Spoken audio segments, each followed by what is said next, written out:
Guys, ayan ang pinilahan ng napakahaba yung tapos na kaming lahat, saka pa siya dumating. Ba't di ka gutom? Kaya pala. Kung nagplano kayong bumili, wag na. Bukas pa kayo. Hoy. Plano kayong bumili, wag na. Bukas pa kayo makalalabas. Oo, ang haba ng pila. Kasi isa lang yung pila doon sa drinks at saka sa ganito. Ayan. Ay, bang halo-halo? Ano? Halo-halo yan sa atin. Ang tawag dito yan, ice kachang.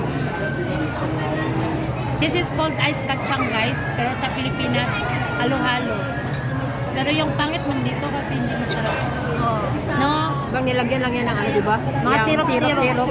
Mga flavored. Mas masarap pala yun sa atin. Para sa atin kasi gatas. Halo-halo ng ano, ng manginasal, the best. Puro ice lang naman yan eh. Kung i-compare ko ang halo-halo ng manginasal at saka chowking, mas gusto ko sa manginasal. Ayoko sa chowking. Same taday. Hindi ko gusto yung ano sa chowking. Kahit yung